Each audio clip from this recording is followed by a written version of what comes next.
Intro music. Come on in. A star for the ages for Tony Gwynn, number 3,000. They have acquired Eric Johnson and Fernando Tatis Jr.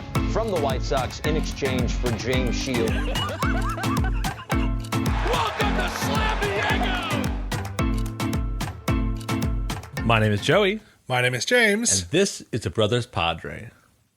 And this episode, Joey and I beforehand suggested maybe we can do the entire episode staying positive. But then Joey threw something up my head, and I realized we can't do that. Yeah, it's going to be a tough one to be positive about, James. Yeah. We have a lot to discuss. Yes. But first, let's do the recap. I do the recap every week. And we won on Sunday. The Padres were down 1-0 into the ninth inning. We came back and scored 4 runs. Mackenzie Gore pitched really well, and we won that game. Yeah, that's what I remember from the past week. Yep, that's all that happened. Literally, that's all that happened because we lost every other single game. Our bullpen gave up runs. Our offense doesn't know how to hit. Jerickson Profar made a couple great plays in the outfield, got a couple more assists. Yep. Aaron Nola threw his base runner out. Allowed like 4 stolen bases, but yeah, I guess we're 1 out. I mean, it's more than I could do. Yeah, well, that's fair.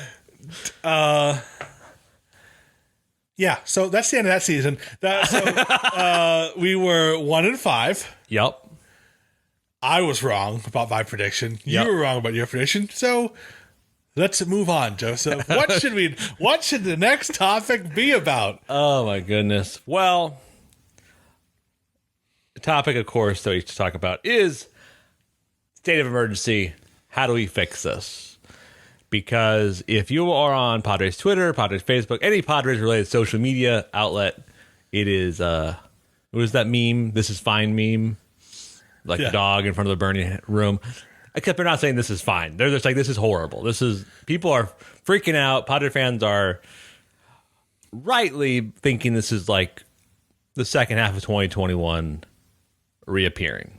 So this is every team in our division, every team in the National League that's in playoff contention has had a bad stretch like this. Yep. The Dodgers, at one point, I believe they lost 11-13. The Giants are in a slump right now as well. The Cardinals stunk a couple weeks ago. So this is a natural thing. But we do have this specter of last year. Yeah. And I know history is hard for some people. Yep. But this is recent history. We're not talking about the 1971 Padres season here. Right. We're talking about the 2021 season. And then the other thing is, this is the halfway point of the season. Yep. We hit game 81 on Monday. We are officially at the halfway point. We have a random Wednesday day off today. And now we have to discuss what the Padres need to do to turn this ship around. Halfway point, we are 47-36. That's good enough for 11 games above 500. That's on pace for a 93-win season. That doesn't seem so bad. No, it doesn't. But you won't get there if you played like they did the last 6 games. No, I mean, Yeah. winning 2 out of your last 10, Not good. not good. Not good at all. Not good whatsoever. We had the best offense in the beginning of June Yep. and the worst offense from that point on. This is via Darnay Trip on Twitter. Since the Padres scored 41 runs in that great series in Cubs against the Cubs, where we literally scored 41 runs in 4 games, we have since then been 26 in runs, 26 in OPS, 25th in slugging, 24th in home run, and 21st in batting average.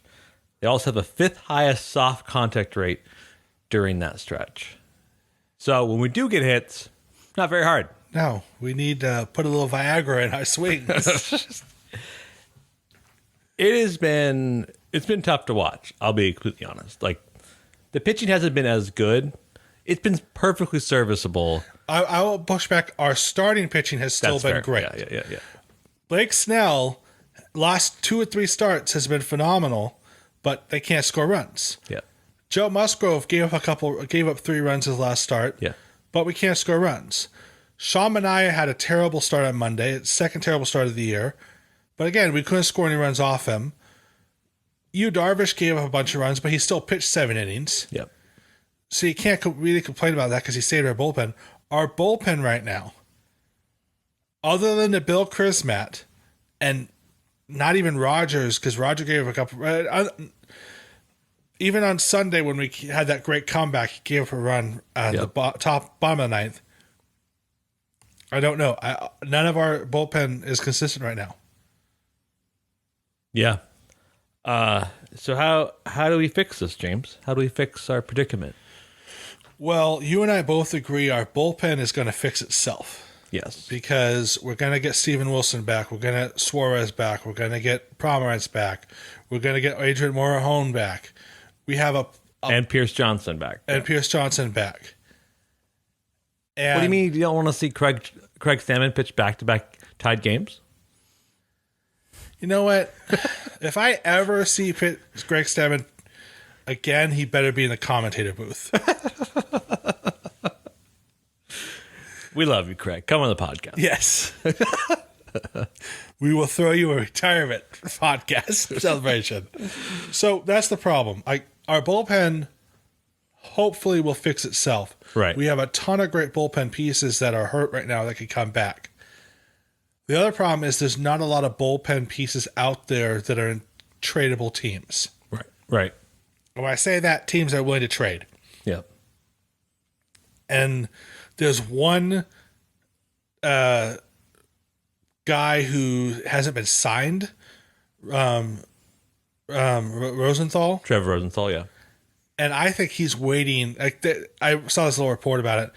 He had Tommy John last year, so he missed all last season. He's come back and he's throwing like he used to, and he hasn't signed this year. I think he's waiting until this trade deadline when people will probably give him a stupid amount of money to pitch half a season. Yeah, I would. That sounds great. Yeah. Give me a stupid amount of money. I'll pitch for a team. But the biggest problem is our hitting. And I think our hitters are starting to swing at whatever they think to make contact to get on base, hence weak contact. Yep. So yes, we need offense, Joseph. And you were very kind to make a list of several people, and you and I put ratings on both of them. Yeah. Because we're in an interesting situation, because you can take a chance on guys in the minor leagues, which we'll talk about in a little bit, or because of the trade deadline, and every baseball Padres writer has said the Padres are going to acquire another bat or 2.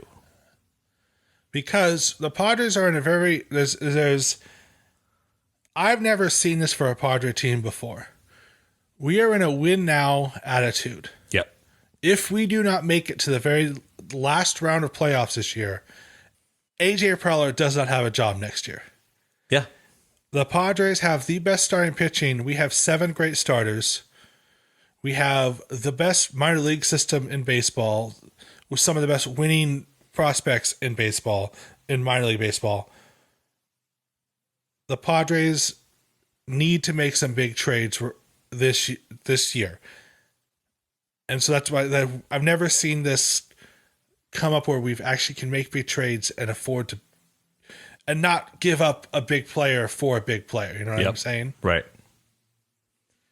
Yeah, because the way I look at it from our farm perspective is we're going to lose someone. We're going to lose, I think, a Hassel or a Camposano pretty easily. Yes.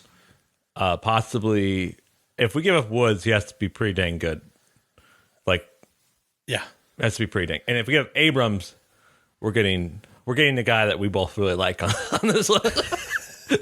Yeah. The Padres right now have a bunch of young talent in our team that in our minor league system that could potentially be phenomenal. Yep. Woods, I think, is the second coming of Frank Thomas. The guy is built like just a tank. Yeah. Mears looks like Julio Rodriguez from the Mariners, and Hassel III looks like Bryce Harper. Yeah. Oh yeah. And Hassel III just made the starting lineup for the Futures game right before the All-Star game. So it's going to be interesting to watch. But like you said, you made a list, and Joey and I are going to go down this list of potential trades 1 through 3 of likelihood and who we would prefer to have. Yeah. Yeah. Yeah. Do you want to start? So Austin Nola, you know him well as not only bad at fielding, but also not super great on hitting. So No, he's super average for hitting for catches. He's super below average for defensive. He is above average for calling a game. And that's why he has a job. Sure. But you know who's better than at all three of those things? Someone who has been on the trading block, I think, for the past 3 seasons. It seems like it. His name has been thrown around for at least until 2020. People talking about it. Yeah. So power hitting right-handed catcher, Wilson Contreras. From the Cubs. Dude hits homers and calls a good game. And I said he's the highest. I would say he's a high priority to get. I think the catching position needs to be upgraded. And I think that I like Jorge Alfaro. He swings like a madman. But when he does make contact, the ball does go far. People die. So when Nola hits contact, it's a pop-up. So, and Wilson Contreras can throw people out. Yes. That's why I say Wilson Contreras is a high priority. I rated him at number 1, which is the highest in our scale. 1 through 3. I rated him as a 3. And the reason why I rated him as a 3. Contention. The reason why I rated him as a 3 is because great defensive hitter and catchers, great hitting and defensive catchers are a very high priority. Out of pretty much everybody, with the exception of 1 on this list you gave, I think his price will be the highest. Yeah. So, can we win with the catching staff we have? Most teams would be happy with the catching platoon we have. Would I want an upgrade? Yes. Is there another guy on this list later on that I think is a better option? Yes, because I don't think we give up as much. Right. So I'm going to rank him as a 3. Remember, we're not saying we don't want any of these guys. Right. Except for 1 for me. All these guys will be happy on our team. Yep. Yeah. And all upgrades, every person we're going to list is going to upgrade for a position. Yeah. Someone's going to be upgraded on our lineup. And I'll also caveat to say I care who they give away. I don't think AJ's in the business of like depleting the major league roster in a harmful way. He's going to give up prospect capital, but I'm fine with that. Like, this is the best pitching staff Padres have ever had. Now is the time to go ham. Like, just yes, exactly. Number 2, Brian Reynolds, outfielder for the Pittsburgh Pirates. Slugging switch hitter for the Pirates, yes. I ranked him as a 1 because I think we could give up 1 or 2 prospects for him. Yep. Pirates are in a rebuild year. Brian Reynolds is... More like a rebuild decade, but go ahead. Yeah. Brian Reynolds is 28 years old. They might think he's a little too old to be a Pirate. Right. So I think we could trade a Campusano for him and maybe even like a Mears and get a Reynolds. He's a great hitter. He's switch hit. He's power, batting average, on base, good fielder. Hitter. Good fielder, switch hitter. He would upgrade the corner outfield positions. He could play center field. That's not his natural position, but he would definitely be a better right fielder. I have him as a 2 because I think that I think the Pirates are going to want a lot out of him. rather a lot for him, and I just don't know if he really is a consistent hitter that's going to be great. Like, he's not a surefire bet to me. He's a good hitter, and he's an upgrade from right field / center field, depending on how they platoon Grish going forward, right? Yes. Because Trent is, I mean, we didn't want this to be a negative podcast. We didn't want to brag on a bunch of guys, but Trent, like, needs to be upgraded offensively. He needs to be upgraded, and honestly, he might be traded. Yeah. Because he's not an asset to our team. Yeah. He's great defense, but if we could have an outfielder that could give up 1 or 2 more runs a week, but drive in 6 more runs a week, right, you make that trade. Yep. But I put him at a 2. I would still like him, obviously, but I think I would rather upgrade another position over it. Okay. So the next guy on the list is Trey Mancini, all-star outfielder / infielder from the Baltimore Orioles. Mm-hmm. I gave him a 2 because he's not a super high priority. I don't think he'll be super expensive. I think he actually might be cheaper than a Reynolds. Yeah, oh yeah. But I don't know. He's a right-handed hitter. We have plenty of right-handed hitters. Yep. I'd prefer a left-handed hitter, but I'm also not going to complain about Trey Mancini. Quality guy. He's one of Manny Machado's good friends, so he'd mesh with the clubhouse very well. So yeah, I would like to see a Trey Mancini. I put him as a 3. I would like him too. I put him as a 3 because I would same thing, right-handed hitter. And then I think he's a better first baseman than he is an outfielder. And I don't know if we can upgrade the first base position. That's to be seen. I would love if we could. And I think that's why it's a low priority to me, because I think I would rather have someone that has I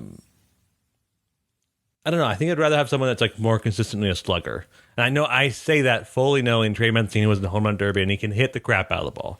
Yes. But I think I just want a guy who just has if you're playing first base, assuming we can get Trey Mancini to first base somehow, I want you to never not hit the crap out of the ball. I want a guy, and if you're playing first base, you at least owe us 25 home runs a year. Right. At least. I agree. Yeah. The next on our list is Ramon Laureano. I have him as a 1. I have him as a 3. And if you don't know who that is, explain who this gentleman is, Joseph. Ramon Laureano is a righty center fielder, corner outfielder from the Oakland Athletics. He is a above average power hitter, not a super big power threat. Would be relatively cheap. A team that wants to get rid of someone cheaply. This would be a replacement for Grisham. It would be, he hits more home runs than Grisham has. He's already hit more home runs this year than Grisham has. Has a better OPS than Grisham has. A better fielder. Has a crazy arm. His nickname is Laser. I can never say that. Laser Laureano. Why is that so hard to say? Laser Laureano lazily lasers into the left field. Say that 10 times fast. No. So I think he's cheap. I think he's better than Grisham. He's a good defender. Just ignore the fact that he also has PEDs in his history. And that's all good. It's all good. So here's the thing why I put him. Robinson Cano also did, but whatever. What was that? Robinson Cano also had PEDs. Oh yeah. Yeah. The reason why I put him as a 3 is because, again, all these guys we would be happy with any of them. Yeah. The reason why I don't put him as a higher priority is because he doesn't hit that much better than Mazzara. Yeah. And Mazzara's been doing all right. He doesn't look... I wouldn't want to give up a prospect that I know is going to be better than him. Good point. I mean, it's a solid point, right? Like, you're going to have a hard time telling me that Robert Hassel won't be better than Laureano. Yeah, exactly. Robert Hassel's probably already better than Laureano. But again, I wouldn't mind. Laureano would be an improvement right now. He's a better hitter than what we've got in the outfield, center field. Yep. And I don't know. I think, again, he'd be all right, but I'm just afraid we'll pay overpriced for him, overspend for him. Yeah. Next on the list, Josh Bell. Big hitting power first baseman, switch hitter first baseman from the Washington Nationals. And I put him as a 1. I also put him as a 1. That has everything to do with our current first baseman. And Josh Bell James and I just described the perfect first baseman, and that's Josh Bell. Josh Bell is a tank of a man that hits the crap out of the ball, gives you 25 plus home runs every year. He's also not a bad defender. Right. And you know what he does? What? When a ball's thrown to him, he doesn't close his eyes and wave his glove at it, to see in hopes that he catches it. It's hard to realize our identity is mostly complaining about Eric Hosmer, but I've learned to accept it. I've learned through therapy that that's who I am. I'm just a complainer of Eric Hosmer at this point. We're like 99% of all of the Padres fans, except for what's his face, Chris from the Grin and Quist show. For whatever reason, him and Matt Scraby both like Hosmer. I don't dislike Hosmer as an entity in the universe. I dislike him as a position player who plays first base for the San Diego Padres. Yeah. Because it's a results-oriented business, like Don Orsillo would say, and he doesn't provide that great of results. Anyways, Josh Bell. I'm a big fan. I would trade a good prospect for Josh Bell. Yes. A good prospect and maybe not so good of a prospect. Because he is under a pretty decent contract. We'll have him for a couple of years. He's a switch hitter. He's a fun dude. He wears treads and puku shells, whatever those things are called. Yeah. You can't argue with a guy like that. Yeah, he's cool. Next on our list is outfielder/infielder from the Chicago Cubs, Ian Happ. I have him as a 1. You have him as a 2. Yeah, I would. I worry. I think Ian Happ is more consistent. He's the most consistent major league hitter that we've talked about. Maybe Josh Bell and him are the most consistent over their careers. I'm looking at it now. Wilson Contreras, Josh Bell, and Ian Happ, who we've talked about, have been like the most consistent. Yes. And Ian Happ plays a good outfield and can be he's just a very consistent hitter. He's always produced, and I just suspect the Cubs will want something from, like, a decent haul from him. And because I also am thinking about this list, like, I don't want one of these. I want 2 of them. Yeah, exactly. This is the thing. If the Padres come out of the trade deadline without getting at least 2 of these names, Yep. we're in trouble. We have to get at least 2 of these guys. Yep. Because one player, we're getting Tatis back. That's just one bat. If we get 3 bats, that's a game changer. All of a sudden, we have a great offense to go with, in my opinion, the best starting rotation in baseball. Yeah. And if we can pull it off and win it all this season, it will go down as one of the best starting rotations in baseball history. A 6-man rotation that every one of them is pulling ace numbers, that's incredible. Yep. Or potentially can be an ace. Yep. So no, Ian Happ, I think, is a consistent hitter, and that's why I put him at number 1, because you know what you're getting with him. He's going to be a 302 hitter. He's going to get 20-plus home runs, going to drive in 80 runs. You can put him in any part in your lineup, and he will be productive. You can have him bat 7th or 2nd, and he'll do the same job. Yep. That's why I think he's a better priority. He's definitely a bigger priority than the guy from the A's. I put him as a higher priority than Mancini because Mancini can be streaky. And he's a model of consistency. And he will be cheaper than Contreras from the Cubs. Contreras is going to be more expensive for sure. Contreras is going to be the starting catcher in the All-Star game. Yeah. Automatically, that moniker, you get 2 more prospects. Just the rules. It's just the rule. We gave up 3 guys for Frazier last year. Right. He wasn't worth it because he was a starter of the All-Star game. Next on the list is Sean Murphy. This is who I suggested that I think is a better option for a catcher than Wilson Contreras. Is he as good as a hitter as Wilson Contreras? No. Is he a better defensive catcher than our 2 guys? Absolutely. Is he a better hitter than Nola? Yeah. Yes. Yeah. When you think good major league catcher, you think of somebody like Sean Murphy. He can throw guys out and he can hit 275. Right. So when he's up to bat, and also he doesn't swing like a wild man. So I think he's a more controlled hit catcher. Again, I ranked him as a number 2. You also ranked him as a number 2. We would love to get him, but also our catching situation really isn't dire. I mean, it is, but it isn't. You know what I'm saying? Yeah. If we could somehow trade Sean Murphy and do a Nola Murphy swap, that's an upgrade. A Nolan. They're not going to. A's are going to want something more than that, but if we send Nola in the trade, it makes sense. Is a Murphy Capasano trade worth it? Could be. I mean, it depends on how they view it. I mean, it's all going to depend on how the Padres front office views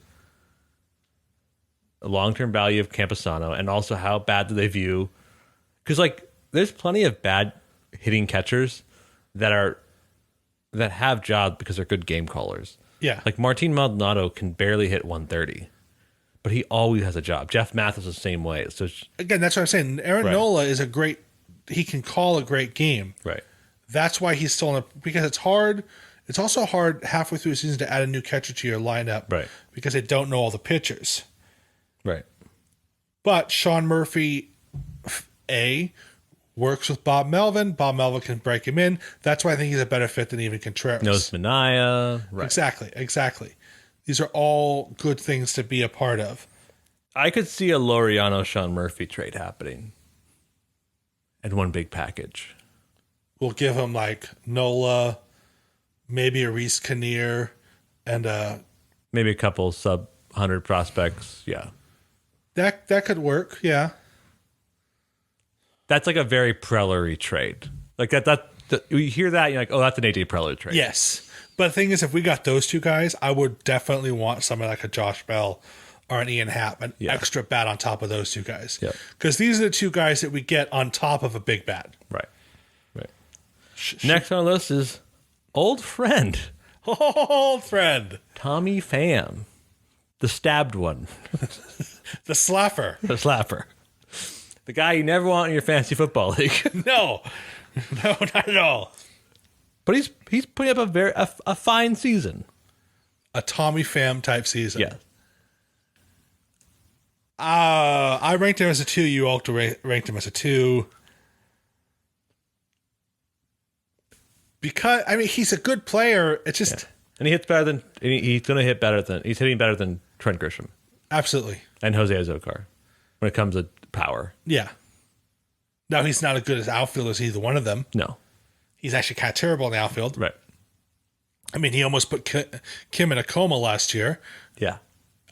Yeah. You'd be getting him just to upgrade bat on one of those positions in a platoon like a Pham Mazzara platoon isn't a bad idea. Yes. Presumably that Will Myers doesn't come back and starts. It isn't. If Will Myers can come back and hit Willie Mays, Will Myers. Yeah. Well, that's too much pressure. It's too much pressure. Well, the thing is there's always a 4-week period of every season where Will Myers hits like an all-star. Yep. Yeah. And if he could come back and have that 4 or 6 weeks, the end of the season, it would be great. Yep. But Tommy Pham, if we got him, upgrade something. He could upgrade. He could Give Profar days off in left field. Would be better platooned against lefties than Mazzara would be. I could even see like on some games, Profar, Ozokar, and Pham in the outfield sometimes too against lefties. Yes. Right. So you platoon Grisham with Ozokar in center. But like, if it's expensive, don't do it. But if it's like the Reds are giving away for nothing, then it might be worth it. Yeah. But it's not high priority. The only thing is they'd be giving away for nothing because of the bad press. Yeah. And we'd be picking them up for nothing because of the bad press. Right. And we play the Giants a lot more this end of the season. The Reds play them one more time. And everyone's looking forward to the slap part too. But if he trade to us, there's going to be a lot more slapping incidences may or may not occur. Yeah. I don't think he's possible because of the whole I'm going to beat up Luke Voigt thing earlier this year. I think he's just like he sounds like every fake tough guy you've ever met in your life. Yeah, but he also has like 3 red black belts. And I'll say that he's literally like was slashed in the back and he didn't die because he's So maybe he is a kind of a tough guy. Maybe he's kind of a psycho, but he's having a good season. So I don't know. Exactly. If we don't give him up too badly, if we don't give up a big piece for him, I'd be okay with it. And finally, James, we got to one more, and that's the guy that's going to fix our entire lineup. That's the guy who's going to bring us into the promised land, James. Preller's long-lost prodigal son. I hate you so much. This is the one that I didn't want to list, but Joey has to be cute. Who is at his cheapest who's ever been in the trade market. I could give my old pair of sneakers and they would trade for him. I'm, of course, talking about the greatest outfielder in the American League, Joey Gallo. He's hitting what, 019 right now? I'd be surprised if it's that high. Not having a good season, James. No. And the Yankee fans, again, would give up. Here's a 6-pack of, Stone Brewery beer. Oh, okay. Well, we'll try your local brew. Here's this guy. Yep. You ranked him as a 3. I ranked him as a rude word. I don't know if objectively you can say Trent Grisham's better than Joey Gallo in some capacity, right? Because Joey Gallo can also play corner outfield. And if he's super cheap, I don't know. Like, you just know how Preller is. He's willing to just, for better or for worse, he likes his Rangers, for one. We all know this. And for two, he's willing to take a chance on a guy. And I don't like that that's the mentality, but I could see us getting Joey Gallo and just trying it out. I could even see it happening fairly soon and trying it out. Trying it out instead of Grisham. Do you think the Yankees would trade for Robinson Cano? That'd be funny. Doubtful, but it would be funny if they did. I mean, Robinson Cano's having a fine AAA season. Yeah. I mean, he could hit Major League pitching, but he can hit AAA pitching. Here's the thing. He sucks so bad right now. And he has done literally nothing. Major League Baseball pitchers have figured out how to pitch to him. Yeah. If you pitch it low, he will hit it 1,000 feet in the air. Yeah. If you pitch it slightly in the middle of the strike zone and up, he can't hit the broadside of a barn. And that's what they're doing. And he's striking out, and he has done literally nothing to change his swing or his approach. I don't see, if the Padres can't get Eric Hosmer to change his approach, why would you think we would get Joey Gallo to change his approach? Little inside baseball. I torture James every day with a photo of Joey Gallo in a Padres uniform. I think it's funny because he hates it so much. And he shoots me this meme, and I respond with a meme of Anakin Skywalker burning in the pit, screaming, "I hate you." This is our fun little game we do every day because my little brother's a jerk. Actually, finally, James, There is one more name. there is actually one more. A name that we weren't going to put on the list until MLB Tonight did a segment on. Yeah. And it might be the biggest name ever to be considered. Mike Trout. MLB Tonight basically said, how can the Angels undo this mess they're in? And they rightly said, if you want to sign Ohtani and build around him, then you can't have Ohtani and Trout long term. If you want to really, really rebuild a team to have a strong pitching core. And they said, and they speculated, it's like, there's no way this Angels team gets better via free agency next year or the next year after that. So, how are you going to be better? To develop pitching or get good pitching prospects? And said, hey, Harold Reynolds has said this for a long time. He said, Angels need to trade Trout, which is wild. But it is the Angels' conundrum that they have found themselves in. The two most talented baseball players on planet Earth, but one of the worst franchises. Mike Trout, widely regarded as the best baseball player in the last 10 years. Yeah. One of the best baseball players ever to play the game. Like, him and Honus Wagner are considered. Right. Yeah. And Right. look up that guy Yeah. if you want to be blown away by some stats. Yeah. And Mike Trout was played one time in the playoffs. And they got swept. I believe it was by the 3 Royals. games. Yeah. It's ridiculous that they consistently have one of the top 5 payrolls in baseball, Yeah. but they're consistently never in the playoffs and it's not Trout's fault. He's No. the best player in baseball. Yeah. So, and Harold Reynolds also said, if the prospects are good enough, you could probably get Trout relatively cheap. Because he's so expensive a player, if the Padres were willing to absorb his entire contract, we could probably give up a Ryan Weathers, a Reese Kinnear, and maybe a couple other pitching prospects. Is it interesting if we take the entire salary, which we're in very big fantasy land, just FYI. We're in high fantasy land. If we did get there, we have crazy amount of leverage for how little we have to send over. He has 9 years left on his contract. He's 31. Yes. He's yet to have a season where he's not a top 5 MVP candidate. Except one year he got super hurt. But every other year he's a top 5 MVP.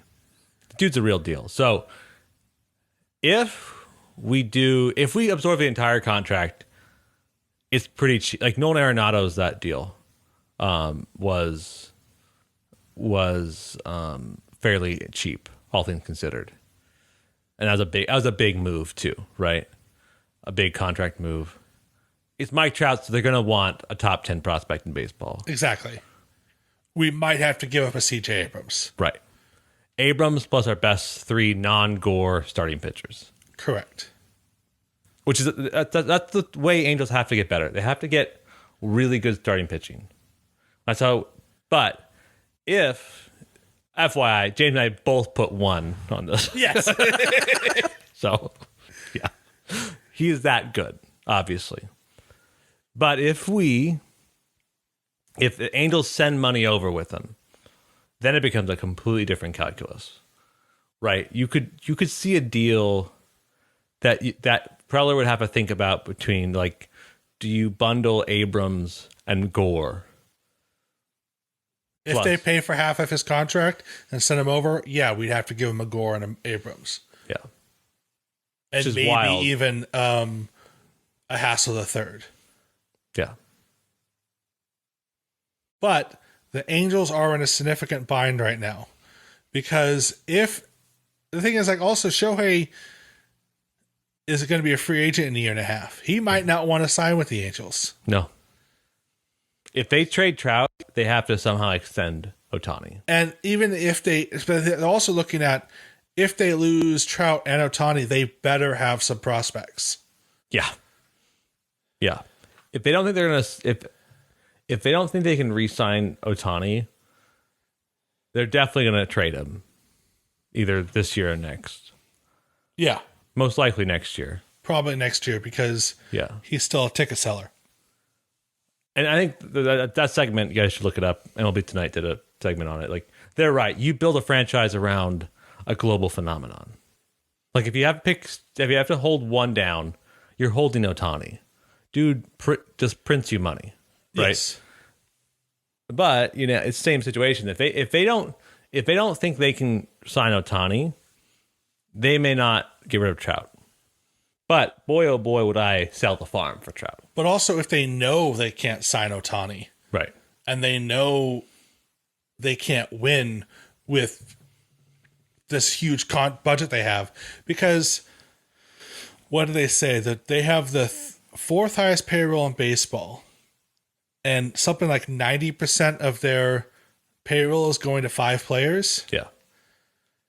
They signed Noah Syndergaard to a 1-year, $20-something million contract. Yeah. And that's so they need to spread, and they have good players. Yeah. Odell is good. Marsh is good. Walsh is good. Like, they have good players. Those are all younger players who are still in rookie contracts. They're not going to trade them away. Right. Also, it is abundantly clear if you watch sports highlights, Mike Trout is over it. You can't tell by the way he's producing still, but yeah. True, but just the way he talks to the media about the games, while he's waving at his pitcher, hey, you're tipping your pitches, and he's frustrated with his management. Well, because half his coaching staff has been fired, aren't catching it. Yeah, he's a bit over it. Yeah. So that's the. If we could land Trout, and somehow land a Josh Bell, oh, dude, I'm over the moon. Yes. I'm mortgaging my home, reverse mortgaging my home, and betting on the Padres.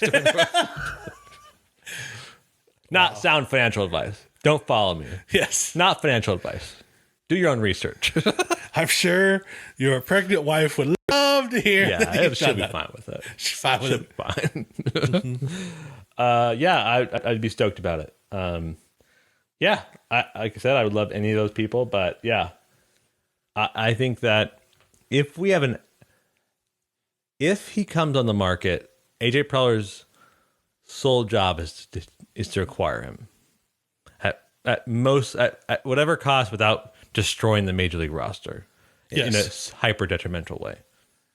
And if this trade deadline comes and goes, and we do not sign a big name, if we have another Scherzer incident, I think the fandom might just hunt Preller down.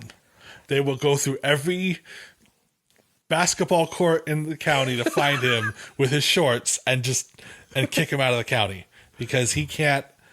We need, even with Trout, I think we need one more name on this list. Oh yeah. I mean,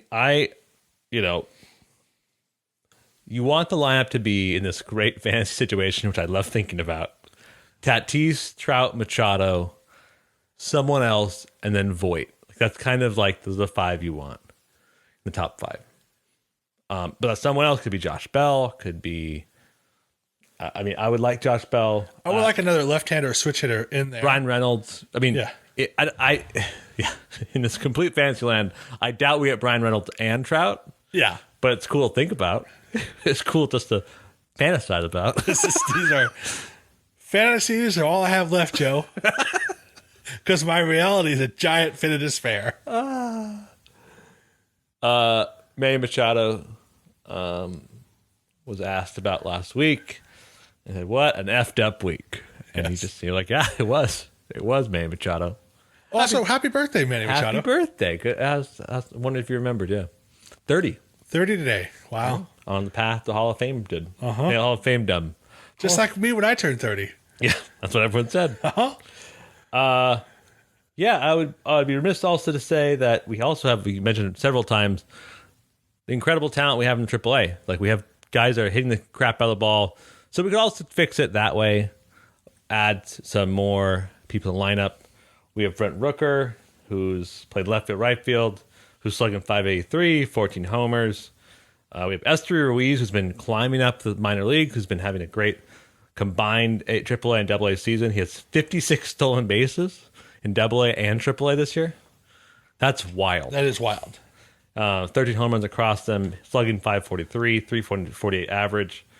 Campusano is still plugging away, .492 slugging, 5 homers, 12 doubles.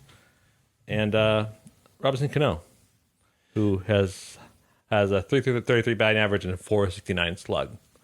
So, Esteury Ruiz is why I think Trent will not have a job next year for the Padres. yeah, if Esteury Ruiz if he maintains this pace, dude is insane. Yeah, this is who you'd want at the top of the lineup. Yeah. Brent Rooker, I'm always hesitant to rely on a AAA talent to come up halfway through the season to help you. Right. Very rarely happens. I think Brent Rooker's a really good player. I think we could probably trade a 14 home run guy in a package deal for somebody else. Right. Luis Campusano, it seems like we've been hoping for him to become something for 5 years. Yep. And I don't want he's like 22, but yeah. I know. I don't want to see Robinson Cano in a big league uniform again. Wow. Robinson's like one of our main listeners. I know. Listen, Rob. I was happy to see you at the family's 4th of July party, but here's the thing: you're doing a great job in AAA. Yeah, you can hit teenagers very well. I would love to see him as a coach someday. People seem to love him. He's down there, and since he's been down there, our hitting has gotten better. He's been coaching our guys really well. I think he has a real future of being a hitting coach. I just can't see another weak ground ball to second from another player in our lineup.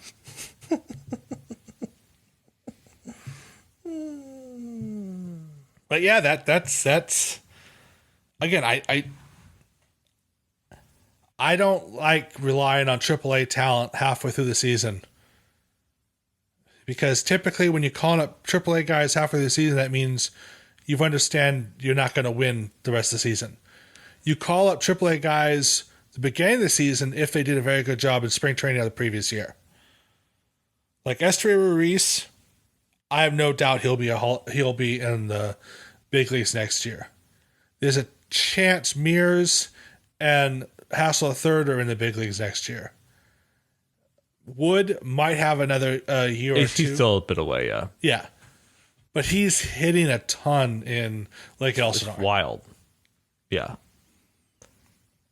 Do you see any of those guys? So do you think someone gets to call up before we start making trades?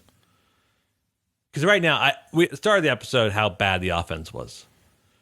Do you see some sort of shakeup? Some sort of switcheroo?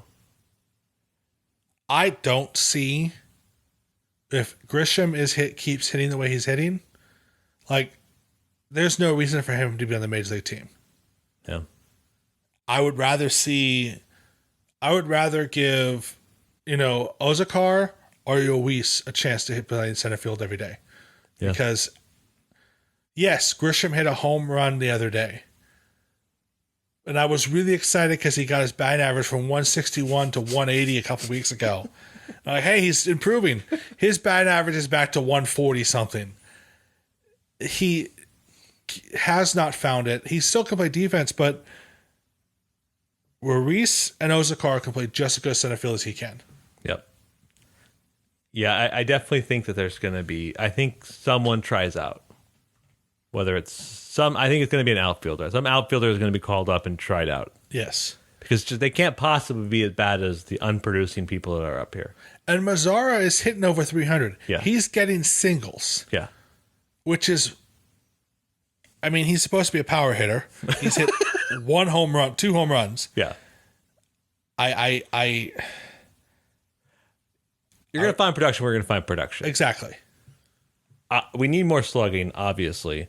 And that's why I wonder if Rooker and Ruiz are just like, hey, you guys have over 500 slugging. I mean, we only have one person who was 500 slugging in our team. That's Manny Machado. Yeah. Yeah. He also might be. He's definitely going to be our only offensive all-star. Yeah. So I mean, that's a problem for a team that has aspirations to win the World Series. Yes. So, yeah, I think the next two. I think we'll see someone get called up. Ruiz, Rooker are my bets, and after the All-Star game, AJ Preller better not be on the phone all day long. yeah, Like he should stock up on Red Bull because he can't sleep. I keep hitting my mic. yeah, he did. All right, I think that's it. Do you have anything else to say?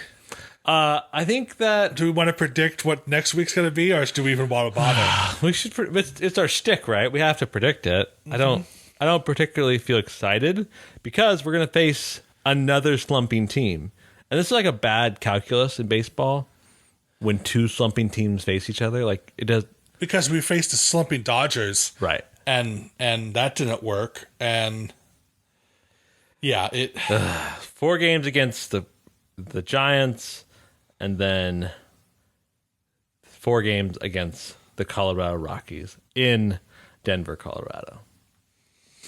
So we're going to lose all 4 in Colorado because we haven't won there in 2 years.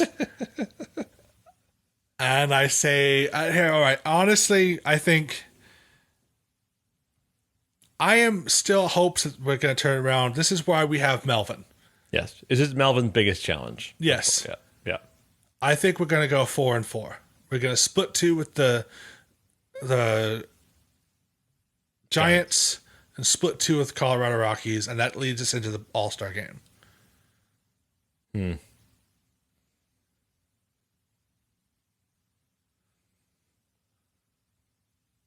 Yeah. I like that optimism. I don't know. It's gonna be. I mean, if it's gonna be a rough watch if on Thursday it's a 2-1 baseball game and the Giants win, and you're gonna be like, oh, buddy, Yeah. it's gonna be a rough watch the whole week. Also, the thing that's really frustrating Yeah. is we're losing those close games, but we're out hitting the other team. Oh yeah. We have 8 singles. What was that? The last game against the Mariners, we left 11 men on base in scoring position. We had bases loaded with no outs, and we couldn't score a single run. That's the most frustrating part. Yeah. Because hey, look, you look through the box score. Machado got 3 hits. Cronenworth got 2 hits. Mazzara got 2 hits. But none of them were in the same innings. We only got 2 runs or 1 run.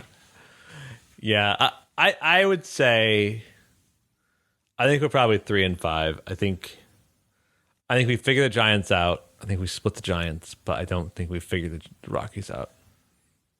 Because that park requires you to hit the ball consistently and if you don't hit the ball consistently at Coors, you're not going to win. Yeah. And so that's what I think. And that's very dour, very down. But all I ask for the Padres is stay above 10 games above 500 before the All-Star game. I agree. Just stay 10 games above. Just stay there. We're at 11. Let's just keep around this space until the All-Star break. Regroup. Someone will hypnotic. But what is it called? Hypnosis. Hypnotize Eric Hosmer. Make him convinced it's April again. Yeah. And everything will get better. Maybe he'll, have some nice cake at Machado's birthday party today. Oh yeah. And think, you know what? For your present, I'll start hitting again. Maybe I should put the ball in the air. Yeah. Maybe I should turn my head and close my eyes when you're throwing a ball to me and give you an error. The only reason why you're not going to win a gold glove this year is because you've been throwing to a guy who's closing his eyes and turning his head away and just waving at it like, oh my goodness, maybe I'll catch it. We're on Spotify. We're on YouTube. Until next time, go Padres. Go Padres. And there it is! Oh, doctor! You can hang a star on that, baby!